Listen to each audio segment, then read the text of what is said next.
नमस्कार दर्शक मित्रों, उभरता गुजरात न्यूज़ एंड मीडिया में आपका स्वागत है। मैं हूं Kiran Kansara, assistant editor in chief director planning and strategy. जीना इसे कहते हैं। इस कार्यक्रम में आज एक नई शख्सियत से हम रूबरू मुलाकात करेंगे जो सामाजिक कार्यकर भी है, मेडिकल एसोसिएट से भी जुड़ी है, लायंस क्लब से भी जुड़ी है और काफ़ी संस्थाओं में उनका अभी प्रमुख पद पे भी स्थान है और काफ़ी कोरोना काल में भी काम किया हुआ है। तो आज उन्हीं की ज़बानी से उन्हीं की कहानी सुनेंगे। नमस्कार बहन। नमस्कार सर। हाँ, आपका परिचय दीजिए शुरुआत में। आप सबको नमस्कार। मेरा नाम है मीरा हरेश भाई पंचाल और मैं पेशे से मेडिकल एसोसिएट हूँ। इमरजेंसी मेडिकल टेक्नोलॉजिस्ट के तौर पे मैं अपोलो हॉस्पिटल से 20 साल से जुड़ी हुई हूँ। इसके अलावा मैं प्रथमा ब्लड बैंक से भी जुड़ी हुई हूँ और मैंने 500 से ज़्यादा मेडिकल कैंप किए हुए हैं, रक्तदान शिविर जिसे कहते हैं, ताकि वह रक्त आप लोगों तक यानी कि जो डिसीज्ड हैं, जो पेशेंट हैं, उन तक पहुँचे।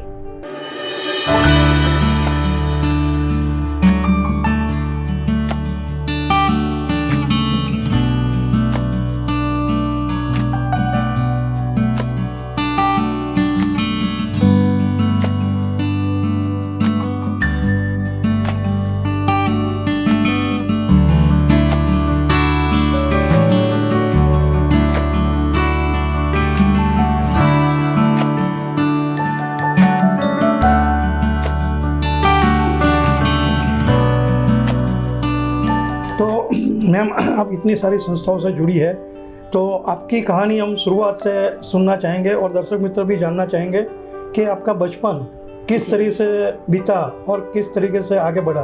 तो जरा उसके बारे में बताइए। जी, आज मैं आपके सामने प्रस्तुत हुई हूँ, इसके लिए सबसे पहले मैं कंसारा जी का अभिवादन करती हूँ।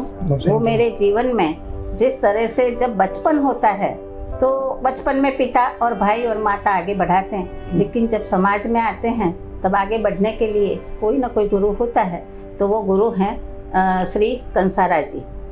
अब मैं अपने बचपन की बात करूं तो मेरा जन्म 31/8/52 को 1952 में हुआ था और मैं ऐसा कह सकती हूं और इस बात का मुझे गर्व है कि जब बच्चे 3 साल में या 5 साल में, उस वक्त 5 साल था, तो 5 साल में स्कूल में जब दाखिल किए जाते थे तो फर्स्ट में होते हैं, ये आप सभी जानते हैं कि पहली कक्षा में दाखिल किए जाते हैं। लेकिन मेरे माता पिता, मुझे इतने सारा चाहत सभी के माता पिता की होती है, लेकिन उन्होंने हमें इस तरह से पढ़ाया और शुरू से इंग्लिश मीडियम में ही पढ़ाया और डायरेक्ट 2nd क्लास में मैं 5 साल की थी जब मैं दूसरी कक्षा में थी और जब मैं 14 साल की थी वहाँ तक मैं 11वीं में आ चुकी थी।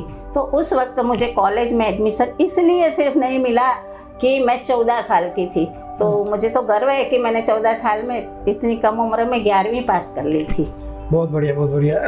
तो जो आपका एजुकेशन है जी, तो थोड़ा एजुकेशन के बारे में बता दीजिए। आपके पिताजी का उसमें कैसा सपोर्ट रहा, आप किस तरीके से पढ़े, आपको कोई तकलीफ हुई कि नहीं, कितने तक पढ़े? जी, तो सर मैं ये बताना चाहूँगी, दर्शक मित्रों को भी बताना चाहूँगी कि मेरे पिता रेलवे में गेजेटेड ऑफिसर थे। जब महसाना से अहमदाबाद कोई लाइन नहीं थी, रेलवे लाइन, वो ट्रैक मेरे पिताजी ने उस वक्त पे जब ब्रिटिशर लोग थे, उस वक्त पे 1947 के बाद में वो ब्रिटिशर ऑफिसर थे, मेरे ब्रिटिशर के ऑफिसरों के हाथ के नीचे काम करते थे। लेकिन महसाना से अहमदाबाद जो रेलवे ट्रैक डली है वो मेरे पिताजी के हाथों से डली है और इसके लिए उन्हें उन लोगों ने अवार्ड भी दिया था। इसीलिए मेरे पिताजी ये चाहते थे कि लड़की है तो क्या हुआ, लेकिन उसे पढ़ाना चाहिए। इसलिए मेरे पिताजी ने हमें इंग्लिश मीडियम में पढ़ाया। मैं आपको बताया इस तरह से 1 साल मेरा बिगड़ा था क्योंकि मैं 14 साल की थी तो मुझे कॉलेज में एडमिशन नहीं दिलाया। लेकिन मेरे पिताजी उस वक्त भी इतने सारे आगे विचार रखते थे कि महिलाओं को आगे बढ़ाना चाहिए। तो मुझे 16 साल की उम्र में जब कॉलेज में दाखिला मिला, उस वक्त का दौरान का इतना अच्छा मुझे ट्रेनिंग देने के लिए उन्होंने बैडमिंटन सिखाया। और जब मैं कॉलेज में दाखिल हुई तो मैं 1970 में यानी 70 में मैं बैडमिंटन चैंपियन बनी थी। नहीं, पढ़ाई कहाँ तक की? बीएससी एमएससी के ऐसा कुछ होगा? जी सर, हाँ। मेरी पढ़ाई बीएससी माइक्रोबायोलॉजी, बाद में मैंने एमएससी माइक्रोबायोलॉजी किया और फूड एंड न्यूट्रिशन में मैंने पीएचडी किया हुआ है। इमरजेंसी मेडिकल टेक्नोलॉजिस्ट हूँ और उसमें एमबीबीएस के 3 वर्ष किए जाते हैं।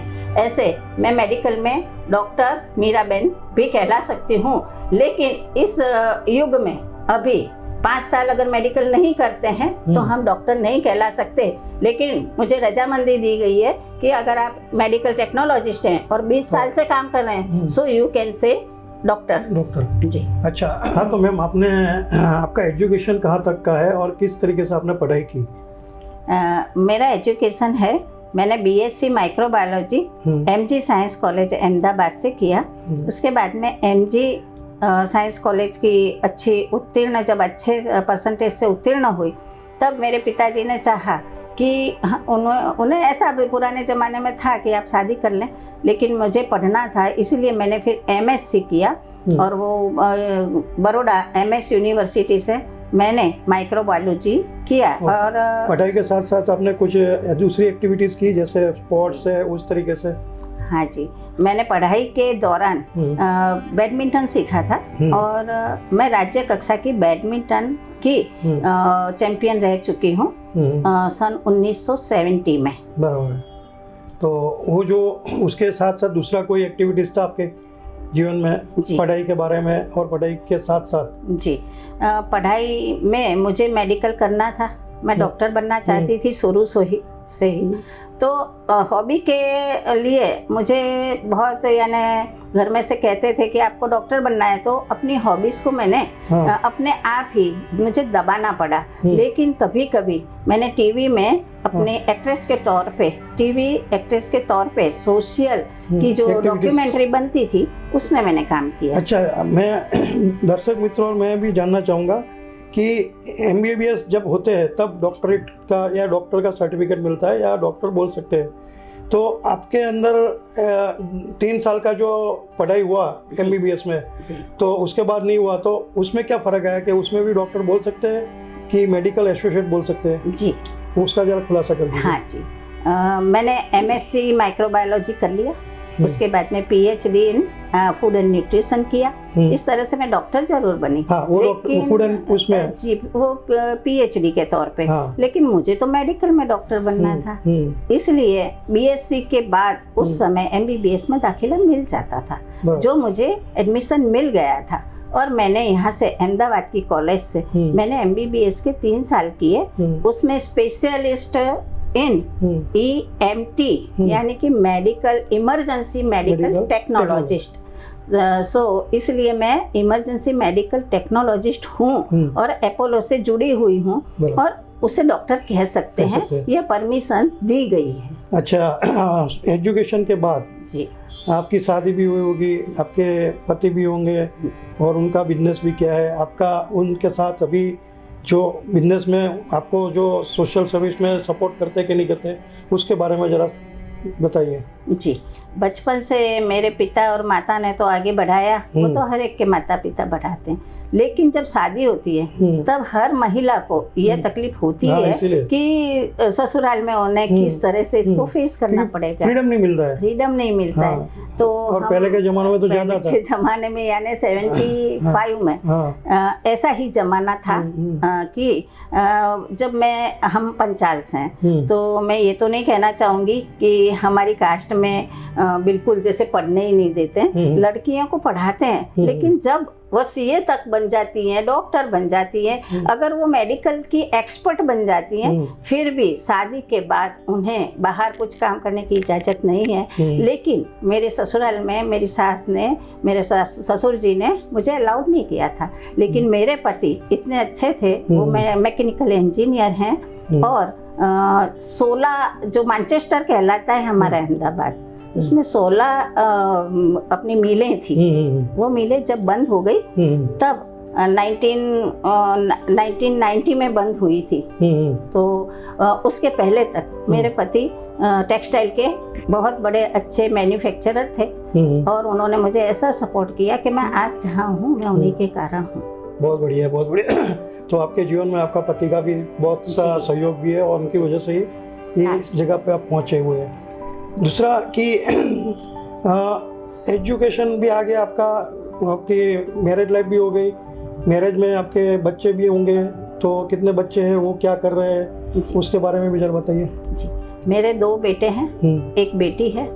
बड़ा लड़का मेरा आर्किटेक्ट है और बहू प्रिंसिपल है, एक स्कूल में इंग्लिश मीडियम की स्कूल में है, वो प्रिंसिपल है। उसका भी बच्चा जो है वो अभी 12वीं में पढ़ रहा है और मेरे बड़े बच्चे की उम्र है 44 इयर्स। उसके बाद 37 इयर्स की मेरी बेटी है जो इंटीरियर डिजाइनर है और वो कनाडा में 13 साल से बसी हुई है। हाईली क्वालिफाइड है जी जी, सभी हाईली क्वालिफाइड है। और मेरा तीसरा बच्चा भी कनाडा से IT करके अभी आया हुआ है। बराबर है।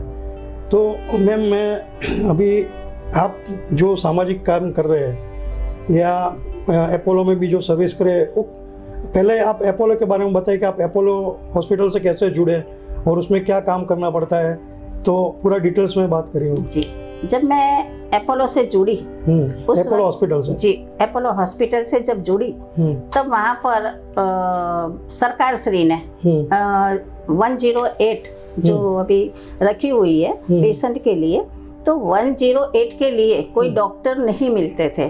जो डॉक्टर MBBS हैं या जो स्पेशलिस्ट हैं वो तो 108 में जाने के लिए कोई तैयार ही नहीं थे। इसीलिए ये इस तरह का जो निकाला कि भाई उसमें डॉक्टर जो होगा तो कौन होगा, तो अपोलो के द्वारा एक शिक्षा तैयार की गई कि उसमें MBBS के सारे 3 साल के कोर्स सिखाए जाते हैं और तुम डॉक्टर के तौर पे ही उसमें से बाहर आते हो। तो अपोलो से मैं जब जुड़ी, वहीं से मैंने इमरजेंसी मेडिकल टेक्नोलॉजी किया और 108 में सबसे पहले जो महिला थी वो मैं थी 108 में। और फिर बाद में से मैंने बाहर 108 में जाना पसंद नहीं किया, लेकिन मैं अपोलो में ही अपोलो के प्लेटफॉर्म पे ही मैं इमरजेंसी करती रही।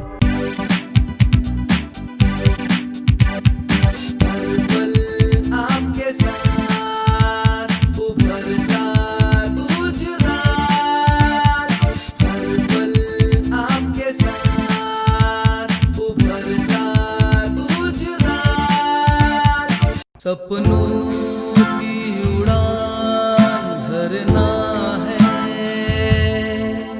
सपनों को साकार करना है। हम चले DK फिल्म्स एंड एंटरटेनमेंट, सपने सच होते हैं यहाँ, सपने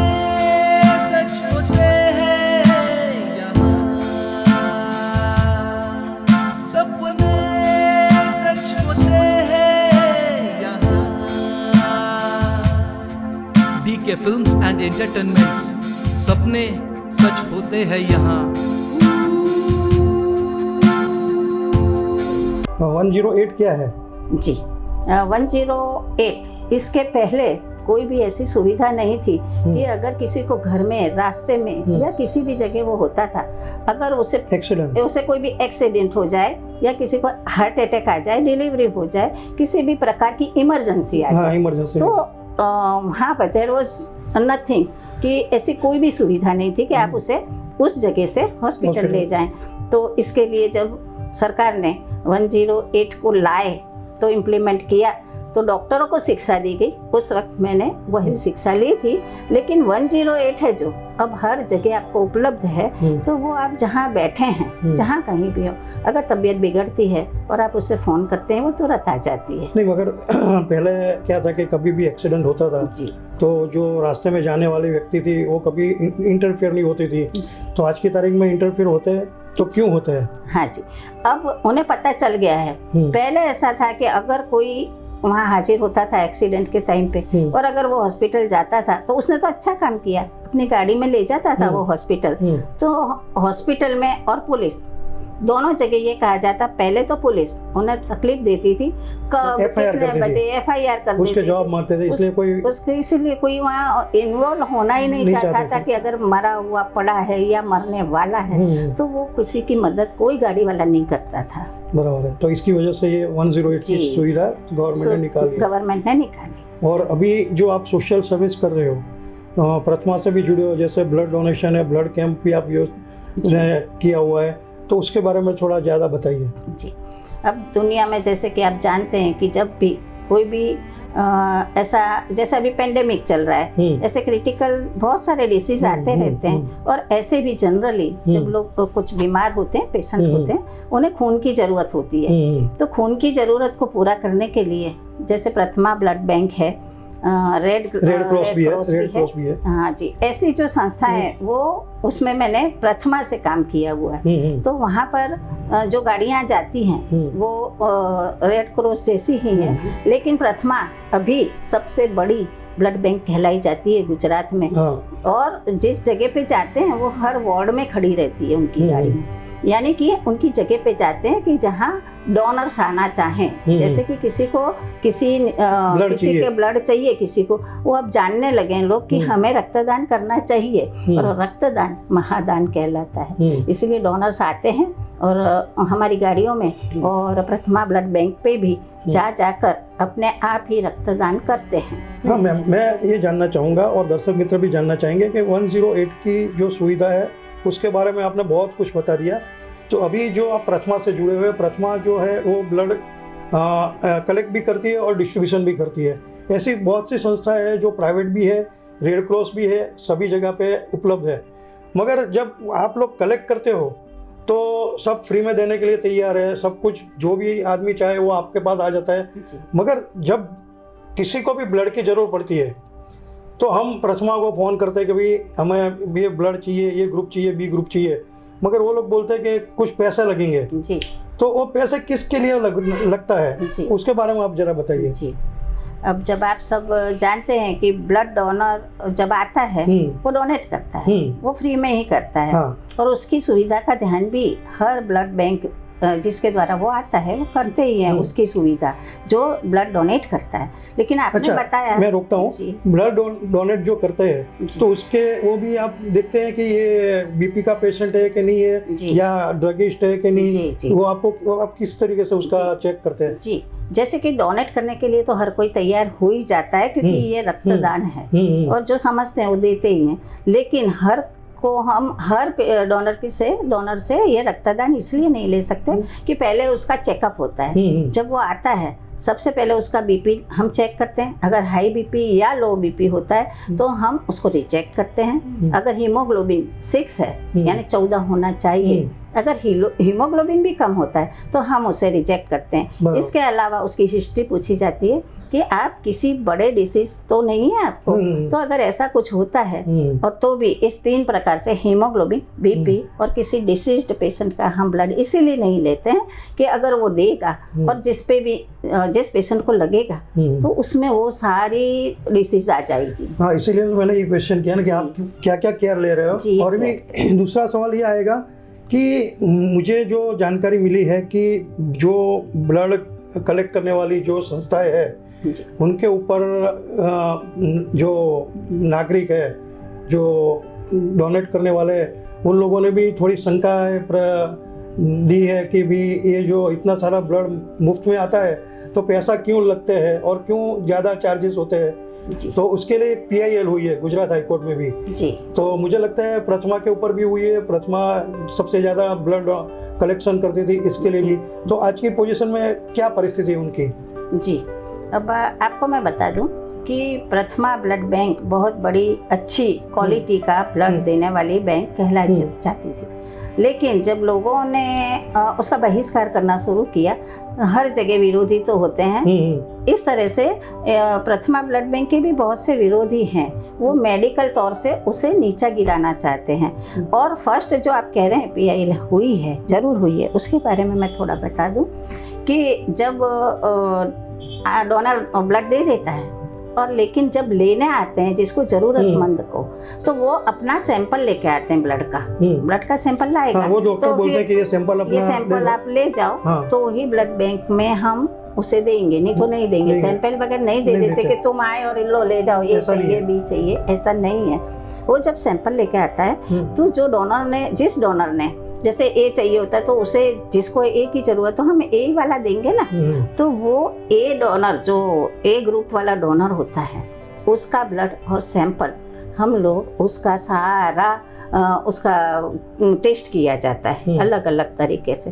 हीमोग्लोबिन होता है, डायबिटीज होता है, फिर उसका जॉन्डिस तो नहीं है उसमें, पहले तो इसका ही किया जाता है डोनर के ब्लड का कि जॉन्डिस नहीं है, उसके अंदर और भी कोई बीमारियों वाले कोई वायरस तो नहीं है। तीसरा, उसके अंदर अगर वो क्लोट हो जाता है तो अगर वो क्वालिटी का होगा तो वो जो जिसको चढ़ेगा उसमें क्लॉटिंग आएगा, तो वो जरूर से वो उसकी लाइफ बहुत खतरे में होगी। तो इस तरह से 5-6 जो टेस्ट होते हैं, जो बाजार में 6,000-7,000 के तो होते ही होते हैं।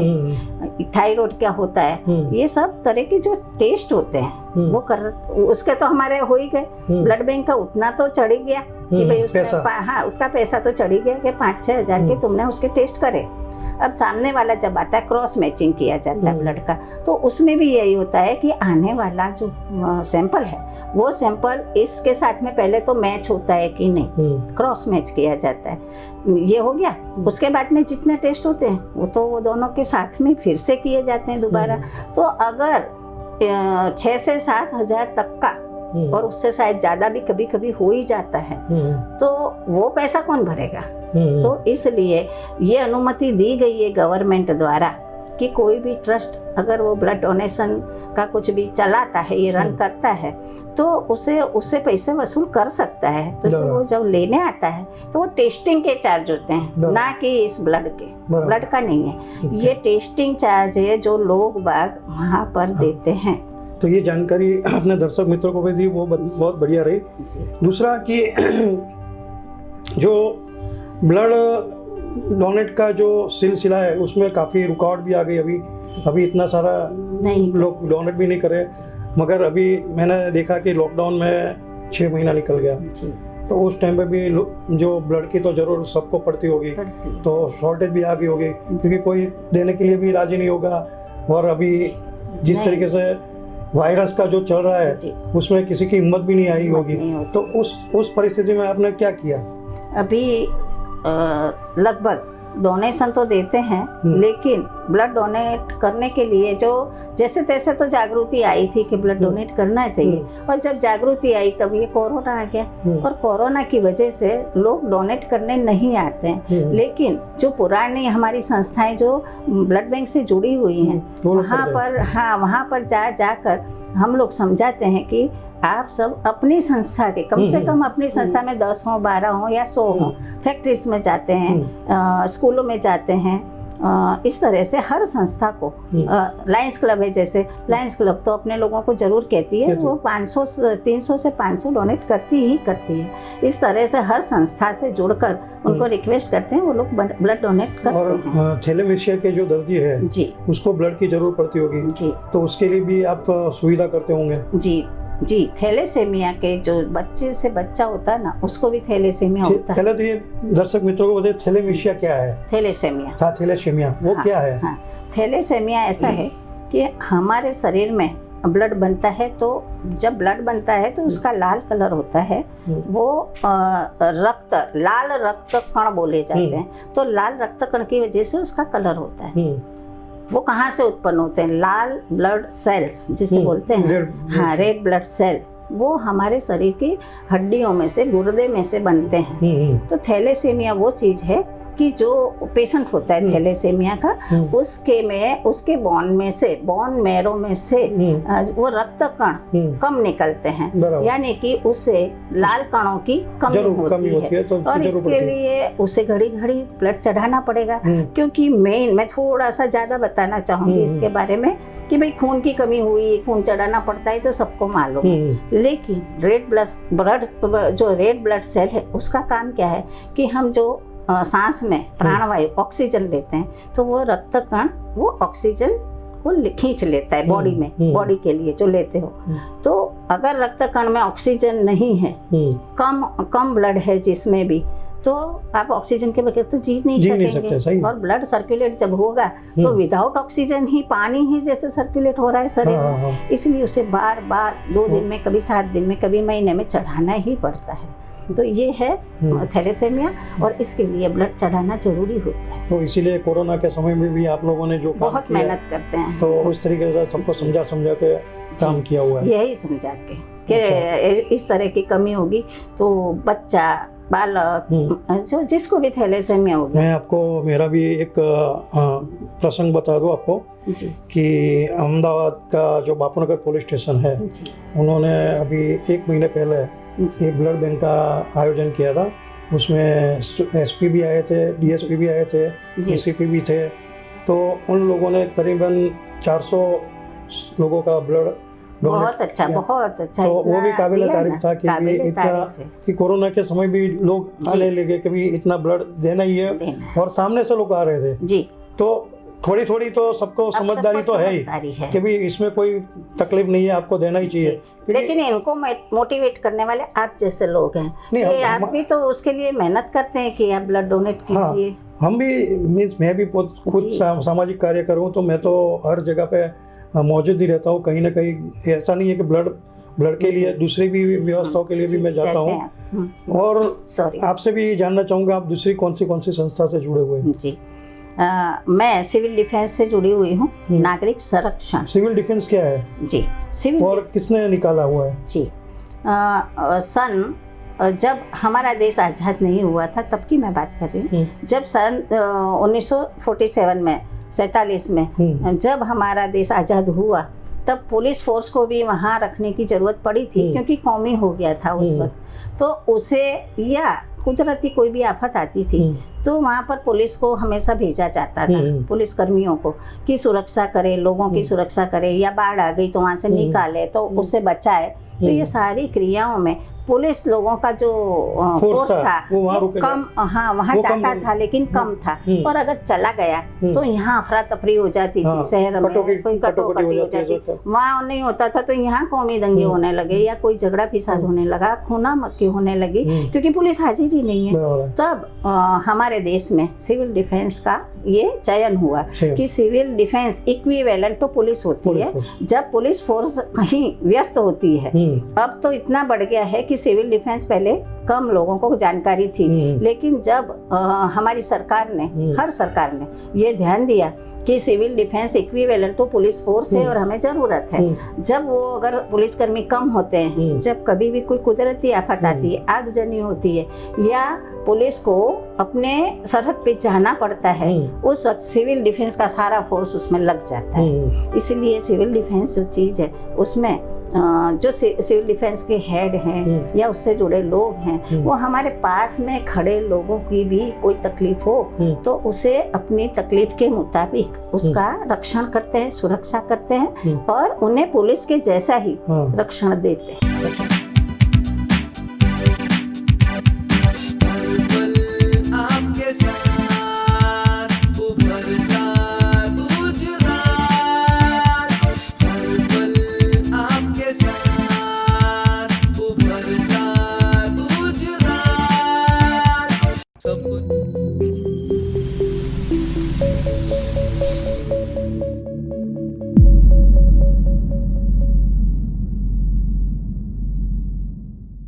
सपनों की उड़ान भरना है, सपनों को साकार करना है। हम चले डीके फिल्म्स एंड एंटरटेनमेंट, सपने सच होते हैं यहाँ, सपने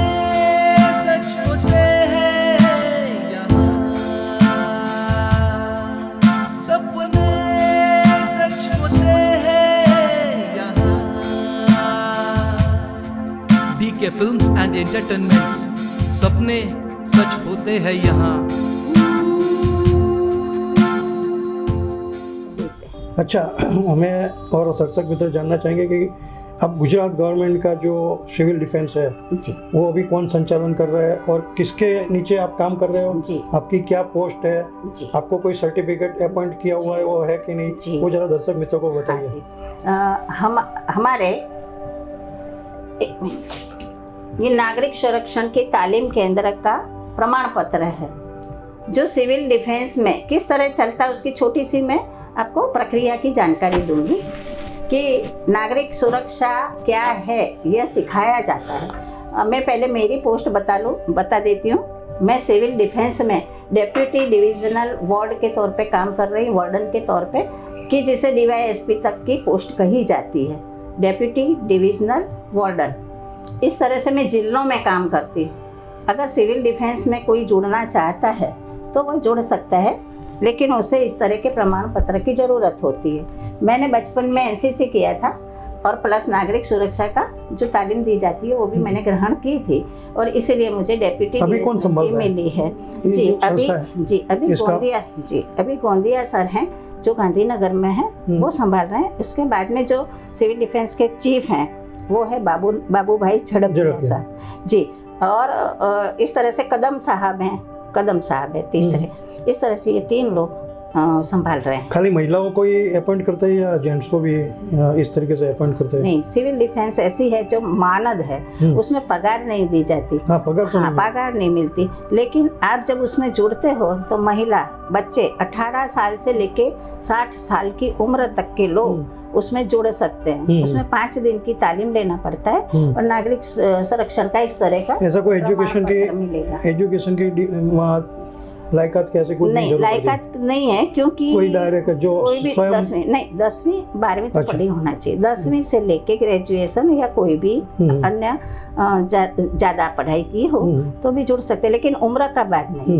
उम्र का बात। तो अभी आपकी क्या जिम्मेदारी है कि अभी किस तरीके से आप काम कर रहे हो? जी, मेरी एज 67 है मेरी खुद की, फिर भी मैं अपनी जिम्मेदारियां इसलिए निभा रही हूँ कि मैं सोशली जनता का काम करना चाहती हूँ। बहुत लोग अंधकार में घूम रहे हैं, किसी को कुछ पता नहीं है कि हमें किस वजह से कहाँ जाना चाहिए। अब मैं महिलाओं की बात करूँ, महिलाओं की सुरक्षा नहीं हो रही है, बलात्कार हो रहे हैं, उसे अपहरण हो रहे हैं या फिर घरेलू हिंसा का सामना करना पड़ रहा है। नहीं, मगर एक बात है कि अब आप महिला की बात कर रहे हो, हम देख रहे हैं कि जब से जो निर्भया कांड हुआ उसके बाद दूसरा कांड हुआ, उसके बाद तीसरा कांड हुआ और बड़े बड़े कांड अभी बन रहे हैं, होते जा रहे हैं। फिर भी जो डर होना चाहिए जी, वो आदमियों के ऊपर डर नहीं आ रहा है। तो उसकी वजह क्या है? क्योंकि ये तो हम करना ही नहीं चाहते कि भी इस तरीके से माहौल बने। जी, मैं पर्सनली और मैं जब लोगों के बीच में जाती हूँ तो मैं ये समझाती हूँ कि ये क्यों हो रहा है। ये विकृत मानसिकता की वजह से हो रहा है। जो ये काम करते हैं वो तो पढ़े लिखे होते नहीं हैं और पढ़े लिखे भी इसी काम में जुटे हुए हैं, क्योंकि उनकी मानसिकता सिर्फ स्त्री को देखने की, महिला को देखने की जो दृष्टि है वो विकृत है। उन्हें बचपन से, अब हमें ये चाहिए कि बचपन से हमें अपने लड़के को, लड़कियां को तो सभी कहते तुम्हें ऐसा नहीं करना है, ऐसा नहीं पहनना है, ऐसा नहीं जाना, 7 बजे घर आ जाना, लेकिन आपने सोचा है कभी कि आपने कभी अपने लड़के को ये सिखाया है कि महिला के प्रति आदर रखना, बाहर जाओ तो किसी भी महिला या लड़की को प्रताड़ित नहीं करना, ये अपने संस्कार हैं, वो अपनी माँ बहन जैसी है। तो इस तरह की जो संस्कार बचपन से नहीं दिए जाने की वजह से जब बच्चा बड़ा होकर समाज में जाता है तो इस तरह के विकृत नागरिकों के साथ में बैठने की वजह से वो खुद भी विकृत होता है और उसी तरह करना चाहता है जैसा वो देखता है। नहीं, मैं आपको इस बात में रोकूंगा, क्योंकि न्यूज़पेपर में जितने भी केस आते हैं ऐसा भी नहीं है कि वो पढ़े हुए नहीं है।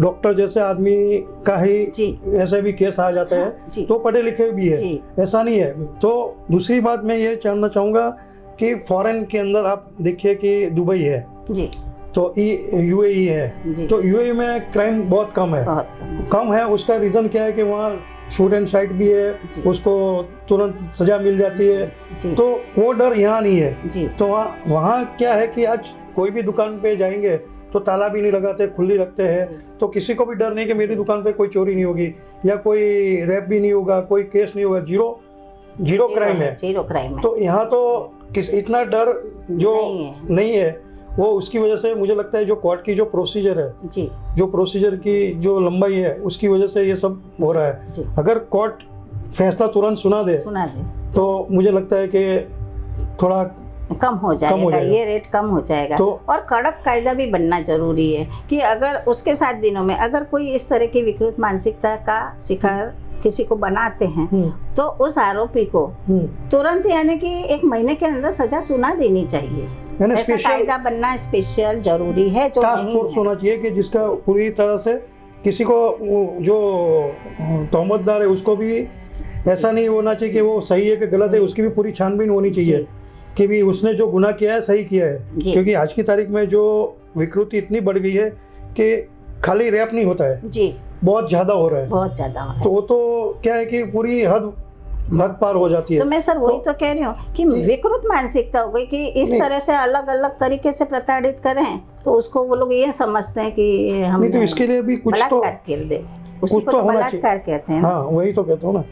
तो वो जो हद अभी ज़्यादा बढ़ गई है और क्या है कि किसी के ऊपर असर भी नहीं हो रही कि कोर्ट का क्या डिसीजन आएगा। जी ठीक है। अभी और आप कौन से संस्था से जुड़े हुए हैं? जी और मैं मानव अधिकार ह्यूमन राइट्स जिसे कहते हैं मानव अधिकार संघ से जुड़ी हुई हूँ और जिसमें श्री कंसारा जी उसके राष्ट्रीय अध्यक्ष भी हैं और उनके ही मार्गदर्शन में हम लोग हर तरह से हर कोने कोने में जाकर जो मानव के अधिकार हैं, जो मानव के हक हैं, जो लोग नहीं जानते कि उनके हक क्या हैं, तो हक पाने के लिए जो जो सिखाया जाता है वो हम कंसारा जी के मार्गदर्शन में हम लोग वो काम दर्शक कर मित्रों, रहे हैं। मैम जो बात करी है वो मेरे बारे में ही कर रही है। मैं ह्यूमन राइट्स जो मेरा जो राष्ट्रीय संघ है उसमें विवेकानंद ओबरॉय जो है वो संस्था के संरक्षक ही है और पूरे इंडिया के अंदर ये फैली हुई संस्था है। हमारा जो संरक्षक है उनका कहना ये है कि जो भी दान दे एक हाथ से तो दूसरे हाथ को भी मालूम नहीं पड़ना चाहिए, उस तरीके से काम करना चाहिए और हम लोग उसी तरीके से काम कर रहे हैं जिसका मार्केटिंग भी नहीं कर रहे।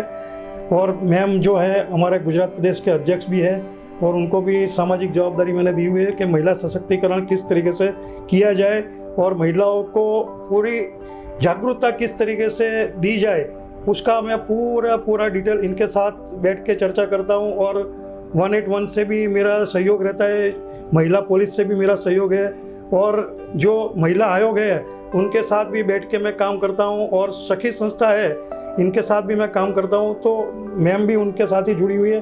तो आज मैं मैम को इसीलिए आपके सामने प्रस्तुत कर रहा हूँ कि महिलाओं का जो भी मीन्स प्रॉब्लम आता है तो किस तरीके से हम सॉल्व करते हैं वो भी उनको मालूम है और उनके थ्रू हम ज़मीनी काम बहुत अच्छी तरह से करते हैं।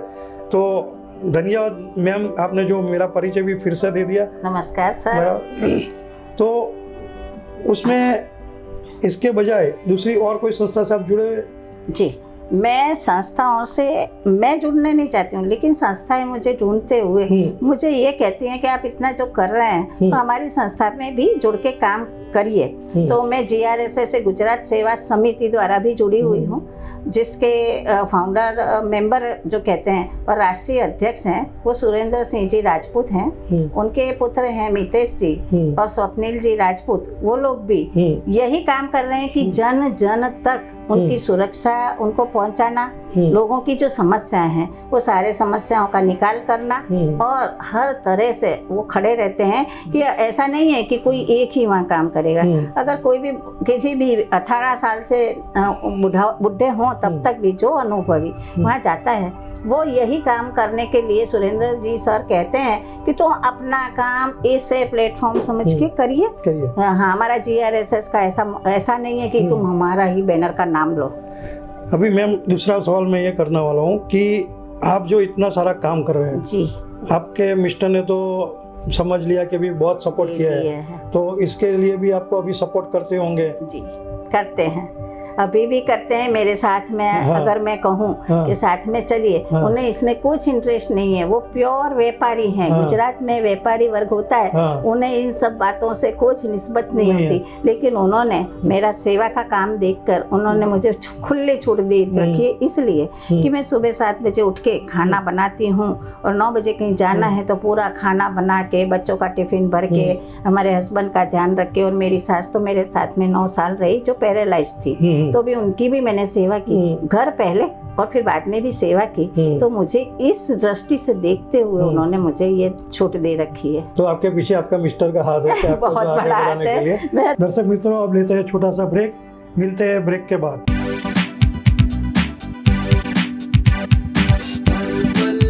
आपके साथ उभरता गुजरात,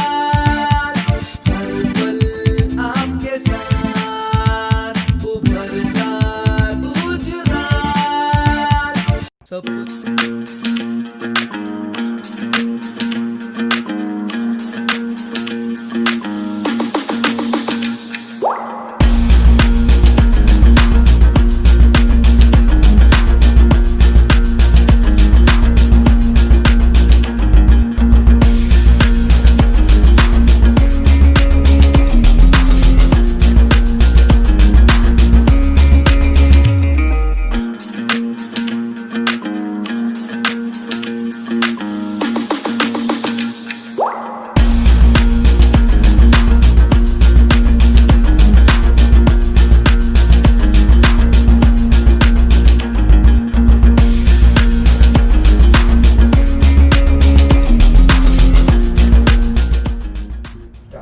वेलकम बैक दर्शक मित्रों, वार्तालाप अभी आगे जारी रहेगा।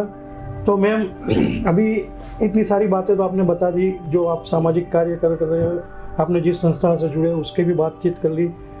ये जो काम करते करते आपने जो संघर्ष किया, उस संघर्ष के बारे में बताइए कि क्या क्या संघर्ष आपको झेलना पड़ा, क्योंकि कोरोना काल में भी आपने काम किया, वो सब बातें दर्शक मित्रों को बताइए। जी, अब मैं ये कहना चाहूँगी कि महिला का तो जन्म होता है, तभी से वो संघर्ष में आ ही जाती है किसी न किसी तरह से।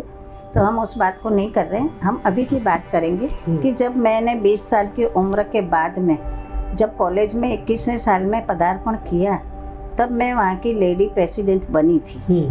तो उस वक्त हमारे उस टाइम में, अभी तो बहुत आगे बढ़ गया है, सब जमाना ही आगे बढ़ गया है, बच्चे भी आगे बढ़े हुए हैं, उनके विचार भी आगे हैं। लेकिन उस वक्त ऐसा था कि लड़कियां को हमेशा प्रताड़ित ही किया गया है और किया जाता रहा है, किसी न किसी तरह से, किसी न किसी द्वारा।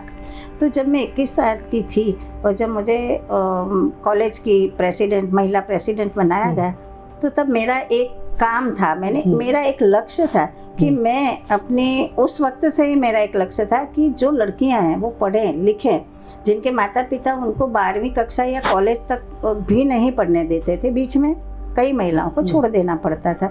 तो जब मैं स्पीच देती थी और मैं ये बोलती थी, तो जो लड़के थे, बॉयज़ वर्ग, जो लड़के होते हैं, पुरुष वर्ग, तो उस टाइम पे भी यह मैंने बहुत बुरा अनुभव किया। तो वो लोग हुटिंग करते थे कि ना अबला सबला, अबला और सबला, तो अबला अबला ही रहेगी, सबला कभी नहीं नारी आगे बढ़ने नहीं देने, हम भी नहीं बढ़ने देंगे, ना तुमको बढ़ना है, इसका एहसास कराते थे, हुटिंग करते थे। लेकिन मैं डरी नहीं और मैं अपना भाषण भी देती रही, उनको प्रणाम भी करती रही और ये भी चाहती रही कि आप सब भी अपनी बहनों के लिए क्यों इतना हुटिंग नहीं करते, क्यों आपके घर में जो बहन है उसे भी तो आगे बढ़ना होता है, अपनी बेटियों को आगे बढ़ना होता है, तब आप इस तरह क्यों नहीं करते। अन्य महिला जब आगे आती है तब इस तरह से उसे क्यों रोका जाना चाहिए।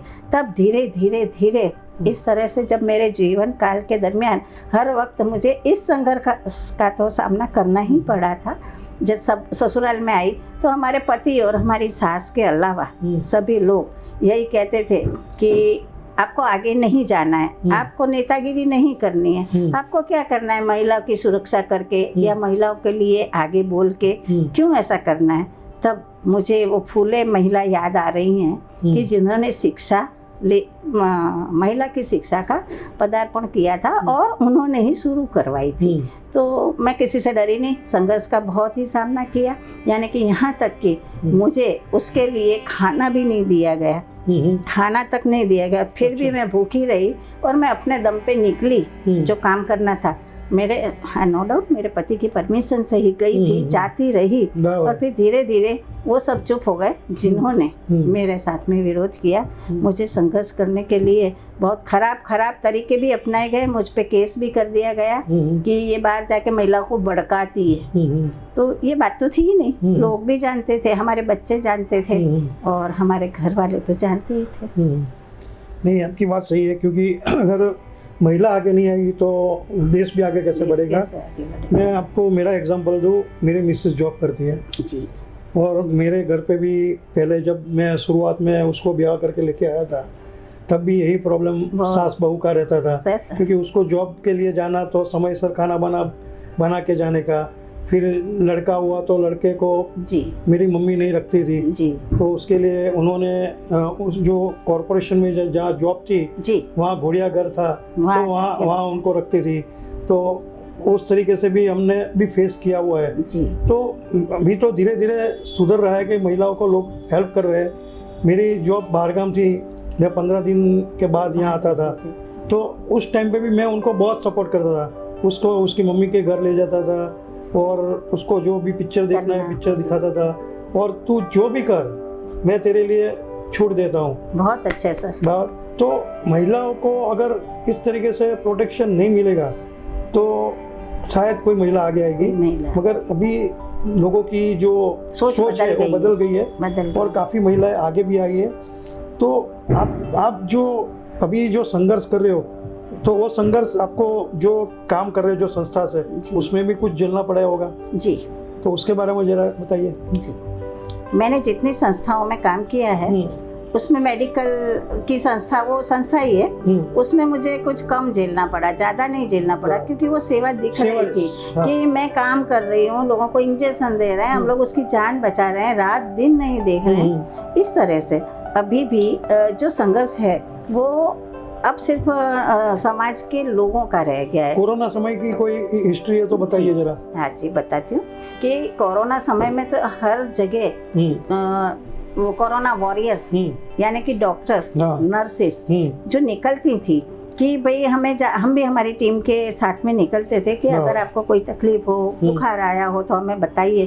तो जैसा कि आपने टीवी में देखा होगा उसी तरह की प्रताड़ना हमें भी सामना करना पड़ा था। हमारी टीम को ऐसा सामना करना पड़ा कि वो लोग दूर से देख लेते थे कि गाड़ी आई है तो वो ऐसा ही समझते थे कि अब ये जो कोरोना करते हैं वो कुछ है नहीं, और इसी तरह से हम लोगों को बहकाया जा रहा है। और उसमें मुस्लिम प्रजा जो थी वो मैं उनको नमस्कार करती हूँ कि अब वो संभल चुकी हैं, समझ चुकी हैं कि ये कोरोना क्या है, आपका जीवन बचाना है आपको। तो डॉक्टर्स को इस तरह से जब मैं जाती थी तो मुझे भी पत्थर खाने पड़े हैं।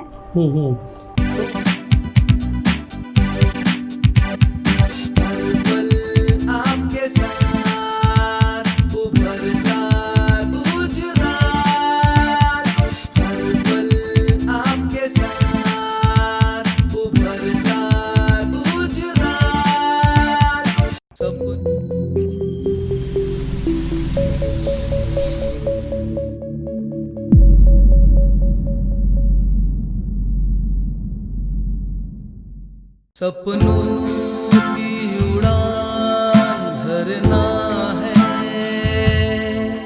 सपनों को साकार करना है। हम चले डीके फिल्म्स एंड एंटरटेनमेंट, सपने सच होते हैं यहाँ, सपने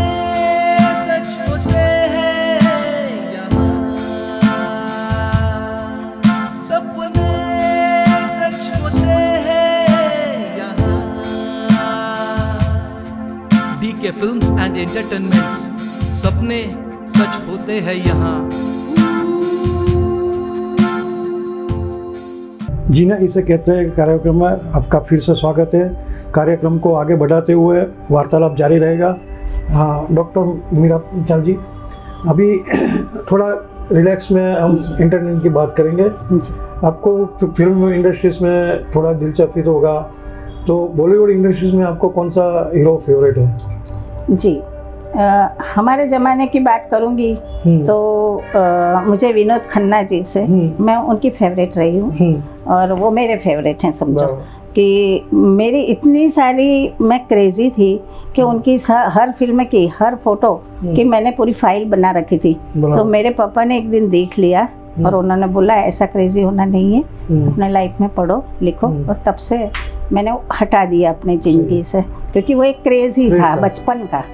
नहीं, विनोद खन्ना जो एक्टर थे वो अमिताभ बच्चन के साथ काफ़ी आ चुके थे और काफ़ी मैं समझ लो कि उनका नाम अमिताभ बच्चन के साथ दूसरा नंबर पे आ गया था जी। आप उनकी हेरा फेरी देखेंगे या अमर अकबर एंथनी देखेंगे, उसमें जिस स्टाइल से उन्होंने अपने अभिनय किया है वो काबिल तारीफ था। तो जो मुझे आपको मालूम नहीं है कि विनोद खन्ना जी ने संन्यास ले लिया था, क्योंकि वो जो सत्संग में आ गए थे रजनीश के साथ जी। तो आचार्य रजनीश के कांटेक्ट में आने के बाद उन्होंने पूरा संन्यास ले लिया। अगर संन्यास नहीं लिया होता तो विनोद खन्ना मुझे लगता है नंबर 1 होते, उनके साथ आ जाए होते। अभी दूसरे सवाल पे आते हैं कि आपको सिंगर में कौन से पसंद है, फीमेल या फिर मेल में? जी, फीमेल में गीता दत्त जी के गाने मुझे बहुत ही अच्छे लगते हैं। गीता दत्त, अच्छा जी। और मुकेश, ये दोनों के गाने मुझे बहुत ही अच्छे लगते हैं, बहुत पसंद है। गीता दत्त के गाने कोई भी याद है आपको? बहुत सारे हैं। न ये चांद होगा न ये तारे रहेंगे, मगर हम हमेशा तुम्हारे रहेंगे। दूसरा मुझे लगता है कि देवानंद के साथ भी काफ़ी उन्होंने फिल्म किया है, गुरुदत्त के साथ भी सारे गाने किए हुए हैं। गीता दत्त ऐसा नाम था कि उस टाइम उस जमाने में जी काफ़ी नंबर 1 पे थे। बाद में लता मंगेशकर वगैरह आए, मगर उनका जो नाम बहुत टॉप पे था, बहुत टॉप पे था, स्वीट आवाज़ था उनका। हाँ, अभी थोड़ा हटके थोड़ा दूसरे आपकी जो डॉक्टरी लाइन के ऊपर हम आते हैं, क्योंकि अभी जो कोरोना चल रहा है जी, उसके लिए सरकार ने और एक गाइडलाइन भी बाहर निकाली है कि भी सबको रस्सी लेनी है जी। तो जो रस्सीकरण जो है जी, उसके बारे में थोड़ा आप बताइए कि रस्सी क्या चीज़ है और क्यों लेनी चाहिए जी। क्योंकि दर्शकों को अभी उतना मालूम नहीं है और इंटरेस्ट भी नहीं दिखा रहे, तो उनको लेने के लिए आप किस तरीके से बात करेंगे? जी, मैं दर्शकों को और हर सुनने वालों को और हर देशवासियों को ये कहना चाहूँगी कि वैक्सीन वो हमारी लाइफ को बचाने वाली चीज़ है, उससे डरने की ज़रूरत नहीं है। क्योंकि चूँकि ये नया है, इसीलिए सब लोगों को अलग अलग अफवाहों की वजह से उनको डर लगता है। वैक्सीन है एंटीजन, और जब एंटीजन के अंदर इंग्रेडिएंट्स जो डाले जाते हैं वो हमारी बॉडी में इम्यूनिटी पैदा करते हैं। वो जो वैक्सीन है, वो जो सीरम वैक्सीन होती है कोविशील्ड, उसमें जो इंग्रेडिएंट्स है वो मैं आपको थोड़ा सा बता देती हूँ। वो है alexidine hydrochloride, magnesium chloride, sodium chloride और ऐसे कई ऐसे इंग्रेडिएंट्स हैं जिसकी वजह से रोग प्रतिकारक शक्ति हमारी बढ़ती है। अब सीरम जो होता है या कोई भी वैक्सीन होती है, वो जिस चीज़ की होती है उसके जीवाणु उसमें होते हैं, लेकिन वह सक्रिय नहीं होते, वे निष्क्रिय होते हैं। और उसके साथ जब ये इंग्रेडिएंट्स डाले जाते हैं तो वो निष्क्रिय जैसा ही काम करते हैं। लेकिन हमें एंटीजन बनाना है, जो कि हमारे शरीर में जो जीवाणु पैदा होंगे या एंटर होंगे, जैसे कोरोना, तो उसके सामने इम्यूनिटी बढ़ाने के लिए या हमारी बॉडी में वाइट ब्लड सेल होते हैं और वही रोग प्रतिकारक शक्ति के रूप में वो वाइट ब्लड सेल जब वो एंटर होती है एंटीजन वैक्सीन, उसके साथ लड़ते हैं और उस कोरोना के जंतु को ख़त्म कर देते हैं और बॉडी में इम्यूनिटी बढ़ जाती है। तो दर्शकों को या सुनने वालों को या समझने वालों को ये ज़रूर समझना चाहिए कि हमारी बॉडी की रोग प्रतिकारक शक्ति उसके कारण बढ़ती है और उस रोग से हमें कोई डर नहीं रहता। और साथ साथ में मैं ये भी जानना चाहूँगा और दर्शक मित्र भी जानना चाहेंगे कि प्लाज्मा क्या है, क्योंकि कोरोना समय में ये प्लाज्मा डोनेट करने वाले की संख्या भी बढ़ी हुई है, तो प्लाज्मा का उपयोग और उसका किस तरीके से होगा? जी, प्लाज्मा एक प्रोटीन है और वो ब्लड में रहता है। जो हमारी बॉडी में ब्लड है उसमें 70% प्लाज्मा है, सीरम है। सीरम। यानी जिसको गुजराती में कहते हैं कि अर्धु पानी ने अर्धु ब्लड होय छे। वो इसलिए कहना चाहती हूँ कि कोई गुजराती दर्शक मित्र समझे। प्लाज्मा को ब्लड सेल से, रेड ब्लड सेल, हमारी बॉडी में रेड ब्लड सेल होते हैं, तो मशीन की वजह से, एक मशीन की मदद से जिसको भी डोनर जो आता है वो जब ब्लड डोनेट करता है तो उसमें से अगर प्लाज्मा चाहिए तो उसके रेड ब्लड सेल अलग किए जाते हैं और उसका पानी वाला जो भाग होता है वो अलग किया जाता है, उसका नाम है प्लाज्मा। और वो हमारी बॉडी में 55% होता है। अब उसकी उपयोगिता जानना चाहेंगे आप? जी। जब ब्लड लॉस होता है किसी भी एक्सीडेंट के केस में, बर्न केस में, जब भी बॉडी में से ब्लड लॉस होता है तब प्लाज्मा देने की जरूरत पड़ती है। किसी फिल्म इंडस्ट्री में ये लगाया हुआ है प्लाज्मा किया हुआ? आपको शायद याद होगा कि फिल्म इंडस्ट्रीज में अमिताभ बच्चन जी को जब किसी एक शूटिंग के दरमियान पेट में लग गया था जी, उस वक्त उनको प्लेटलेट की जरूरत थी, तो वो प्लेटलेट और प्लाज्मा उनको दिया गया था और उसी की वजह से वो ठीक हुए थे। अच्छा, तो दूसरा मैं दर्शक मित्रों को ऐसा आपको मैसेज देना है जी कि आप कौन सा मैसेज देंगे? जी, जीवन में कई घटनाएं होती है तो मैसेज तो अलग अलग बदलते रहते हैं। समाज की भी परिवर्तनशील होता है, समाज भी, लेकिन यह अभी जो काल चल रहा है वो कोरोना काल कहलाता है। इसलिए मैं दर्शक मित्रों को ये कहना चाहूँगी, ये मैसेज देना चाहूँगी कि आप सोशल डिस्टेंसिंग रखें, मास्क जरूर पहनें, क्योंकि जो भी वायरस है वो हवा में होते हैं और इसी वजह से अगर हम सांस में ले लें तो फिर हमें तकलीफ होनी ही है। इसीलिए कोरोना का तो ये गाइडलाइन है ही फिक्स कि सोशल डिस्टेंसिंग एंड मास्क ये जरूरी है। और सैनिटाइजर तो फर्स्ट है ही। और सैनिटाइजर तो सबसे पहले आप कहीं से बाहर से आते हैं या किसी बाहर की चीज को छू के आते हैं तो सैनिटाइज जरूर कीजिए। तो दर्शक मित्रों, ये थे डॉक्टर मीरा पंचाल जी, जिनका संघर्ष भी सुना और डॉक्टर क्या क्या कर सकते हैं और किस तरीके से दवाइयों के बारे में उनसे बात की, प्लाज्मा की बात की, वैक्सीन की बात की, और उन्होंने जो जो संस्थाएं में उनका योगदान था उसकी भी बात की।